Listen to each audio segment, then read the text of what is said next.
What I want to do in this video is talk about continuity. And continuity of a function is something that is pretty easy to recognize when you see it, but we'll also talk about how we can more rigorously define it. So when I talk about it being pretty easy to recognize, let me draw some functions here. So let's say that's the y-axis, that is the x-axis. And if I were to draw a function, let's say f of x looks like something like this.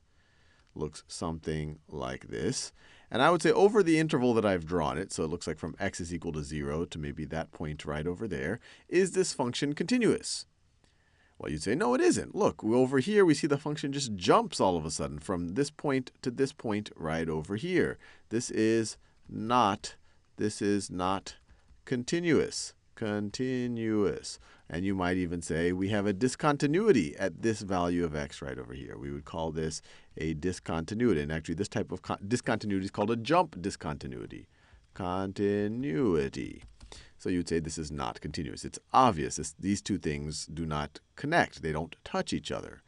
Similarly, if you were to look at a function that looked like, let me draw another one, y and x, and let's say the function looks something like this.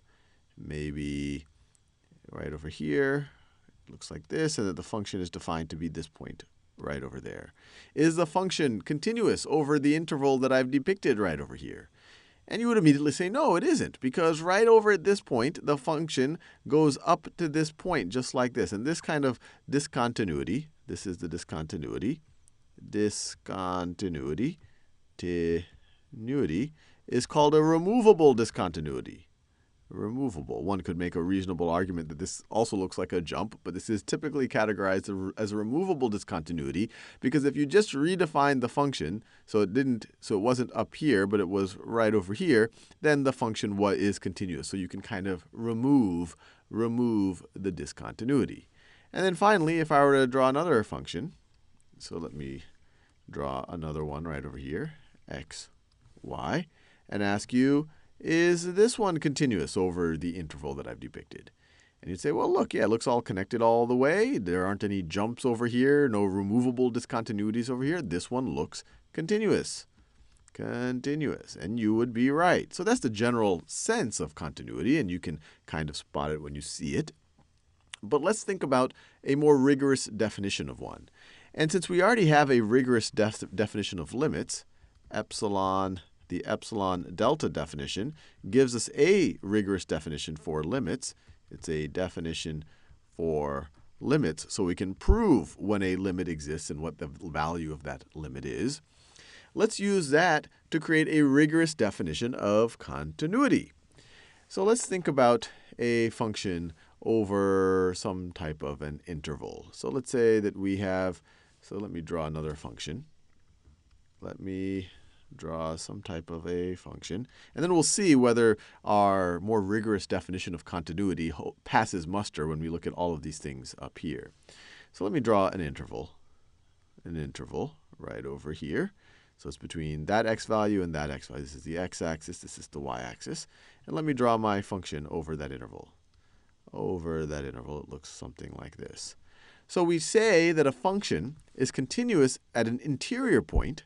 So an interior point is a point that's not at the edge of my boundary. So this is an interior point for my interval. This would be an endpoint, and this would also be an endpoint. We'd say it's continuous at an interior point. So continuous at interior point, interior to my interval, means that the limit as, let's say, at interior point C. So this is the point x is equal to C. We can say that it's continuous at the interior point C if the limit of our function, this is our function right over here, if the limit of our function as x approaches C is equal to the value of our function. Now, does this make sense? Well, what we're saying is at that point, well, this is f of c right over there. And the limit as we approach that is the same thing as the value of the function, which makes a lot of sense. Now, let's think about if these would have somehow been able to pass for continuous in that context. Well, over here, let's say that this is our point C. F of c is right over there. That is f of c. Now, is it the case that the limit of f of x as x approaches c is equal to f of c? Well, if we take the limit of f of x as x approaches c from the positive direction, it does look like it is f of c. It does look like it's equal to f of c. But if we take the limit, this does not equal the limit of f of x as x approaches c from the negative direction. As we go from the negative direction, we're not approaching f of c. So therefore, this does not hold up. In order for the limit to be equal to f of c, the limit from both directions needs to be equal to it, and this is not the case. So this would not pass muster by our formal definition, which is good because we see visually this one is not continuous. What about this one right over here? Let me reset it up. So let me make sure that that looks like a hole right over there. So we see here that what is the limit? The limit, and this is our c right over here, the limit of f of x as x approaches c, let's say that that is equal to L. And so that, we've seen many limits like this before, that's L right over there. And it's pretty clear, just looking at this, is that L does not equal f of c. This right over here is f of c. So once again, this would not pass our test. The limit of f of x as x approaches c, which is this right over here, is not equal to f of c. So once again, this would not pass our test. And here, any of the interior points would pass our test. The limit as x approaches this value is equal, the limit as x approaches that value is indeed equal to the function evaluated at that point. So it seems to be good for all of those. Now let's give a definition for when we're talking about boundary points. So this is continuity for an interior point, and let's think about continuity, I'll do it right over here, continuity at boundary, or let me call it endpoint, actually, that would be better. At endpoint C. So let's first consider if it's a left endpoint. If left endpoint, so what am I talking about? A left endpoint. Let me draw my axes, x-axis, y-axis. And let me draw my interval. So let's say this is the left endpoint of my interval. This is the right endpoint of my interval. And let me draw the function over that interval. Looks something like this. So when we talk about a left endpoint, we're talking about our c being right over here. It is the left endpoint. So if we're talking about a left endpoint, we are continuous at,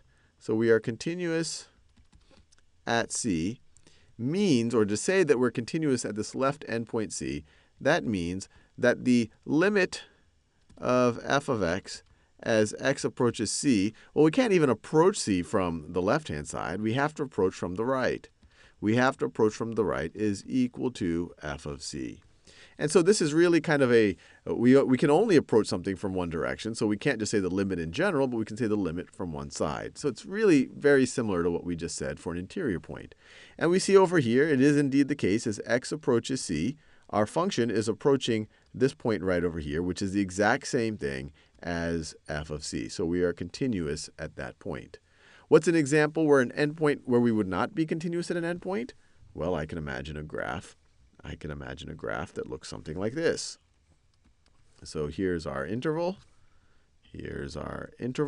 And maybe our function. So at c, it looks like that. There's a little hole right there, and then it looks something like that. Or there's no hole. The function it has a removable discontinuity right over there. At least visually it looks like that. And you see that this would not pass the test because the limit as we approach c from the positive direction is right over here. That's the limit.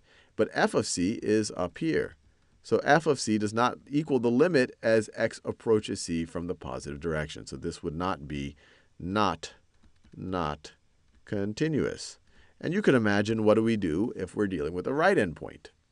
So we say we're continuous at right endpoint C if, so let me draw that. Let me do my best attempt to draw it. So this is my x-axis, this is my y-axis.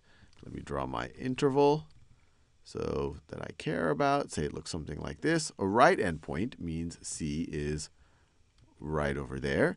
And we can say that we are continuous. We are continuous at x. The function is continuous at x equals c, means that the limit of f of x as x approaches c. Now, we can't approach it from both sides. We can only approach it from the left-hand side.